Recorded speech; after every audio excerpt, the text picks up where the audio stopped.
শুভ সকাল বন্ধুরা, আশা করছি তোমরা সবাই ভালো আছো। আমিও খুব ভালো আছি। আজকে তোমাদের সামনে নিয়ে চলে আসলাম আমার সারাদিনের আরও একটা সুন্দর ভিডিও। দেখতে থাকো তোমরা সারাদিন আমি কি করি। সারাদিনটা আমার মার কাছে বকা খেতে খেতে, পড়াশোনা করতে করতে, চা খেতে খেতে দিন চলে যায় আমার। মেয়ে হয়ে জন্মেছি যখন কাজ তো করতেই হবে বলো। আজ মার বাড়িতে করছি, বিয়ের পর শ্বশুর বাড়িতে করব। এটাই মেয়েদের জীবন। মেয়েদের কোথাও কদর নেই।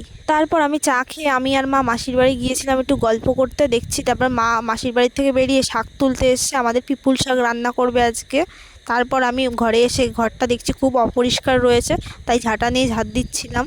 একটু বড় হয়েছি তো এখন অপরিষ্কার জিনিস দেখলেই মনে হয় কি শরীরের মধ্যে জ্বালা করে, মনে হয় কি কতক্ষণ এই জিনিসটা পরিষ্কার করব, তাহলে দেখতেও সুন্দর লাগে, মনটাও ভালো থাকে। অনেক দিন হয়েছে বন্ধুরা ভিডিও ছাড়া হয় না, সত্যিই তাই। মানে সময়ই পাই না, এডিট করার সময় পাচ্ছি না, ভয়েস দেওয়ার সময় পাচ্ছি না। কখন এডিট করব, কখন ভয়েস দেব। মন মেজাজও ঠিকঠাক ভালো নেই, শরীরও ভালো নেই।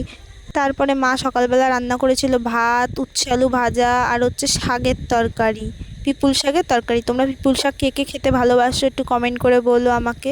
আর আমার ভিডিওগুলো তোমরা কে কে দেখতে পছন্দ করো একটু কমেন্ট করে বলো। আর ভিডিওতে যদি কোনো ভুল ত্রুটি হয়ে থাকে সেটাও একটু বলো প্লিজ। তারপরে ভাত খাওয়া হয়ে গেছে, মা বলছে কি মনা একটু আম মাখা কর। আমি বলছি আচ্ছা ঠিক আছে, আম মাখা করছি।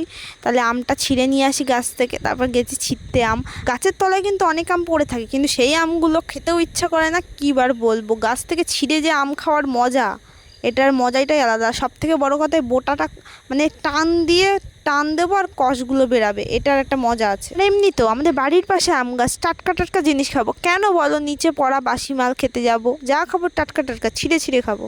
আমটায় প্রচুর পরিমাণে কষ ছিল বলে বোটাটা আগে কেটে তারপর জলের মধ্যে ভিজিয়ে রেখেছে, তাই কষটা জলের সাথে মিশে যাবে। তারপরে সুন্দর করে ছুলে নিচ্ছিলাম আমটা। মানে আমটা না এত ভালো ছিল, আর এগুলোকে হিমসাগর আম বলে। আমগুলো কাঁচায়ও টক থাকে, আর পাকলে পরে দারুণ পরিমাণে পুরো মধুর মতো মিষ্টি হয়ে যায় এগুলো হিমসাগর আমগুলো। তারপরে আম কাটাও হয়ে গিয়েছিল, আম কুচানোও হয়ে গিয়েছিল। মা বললো কি লেবু পাতা একটু এনে দিস আম মাখায়। আমি বলছি আচ্ছা ঠিক আছে, আমি গিয়ে লেবু পাতা নিয়ে আসি তাহলে। আমাদের এই লেবু গাছটা হচ্ছে গন্ধরাজ লেবুর গাছ, যেই লেবুগুলো দিয়ে ফুচকার দোকানে ফুচকা করে। দারুণ লাগে কিন্তু, যেই মাখাটাই দেবে মানে এত ভালো সেন্ট বেরায়, আর মাখাটা পুরো চেঞ্জ হয়ে যায় লেবু পাতাটা দেওয়ার সাথে সাথে। তোগুলো লেবু ধরেছে দেখো গাছে। আমি এখন ভিডিওতে ভয়েস দিচ্ছি, আর এই আম মাখার রেসিপিটা দেখে আমার তো জিভে জল চলে এসছে। তোমরা কিন্তু বাড়িতে পারলে এরকম বানিয়ে খেয়ে দেখতে পারো, দারুণ লাগে, সিম্পলের মধ্যে ভাল লাগে। আমার কাছে কাসুন্দি ছিল না তাই আমি দিইনি, কিন্তু তোমরা যদি কাসুন্দি থাকে অবশ্যই দেবে। কাসুন্দি দিলে আরও দারুণ লাগে সত্যি বলতে। আমি সবাইকে দিয়েছি, দিয়ে আমি নিজের জন্য একটু রেখে খাচ্ছিলাম, এত ভালো লাগছিল। এই গরমে আম মাখা না খেলে গরম অনুভব করবো কি করে।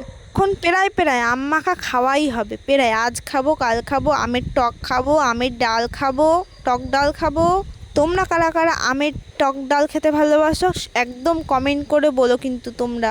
তারপরে আম মাখা খাওয়া হয়ে গেছে, মা বললো কি যা গিয়ে তাড়াতাড়ি স্নান করে আর, কটা বাজে দেখ তাড়াতাড়ি। আমি তাই তাড়াতাড়ি গিয়ে স্নান করে এসেছি।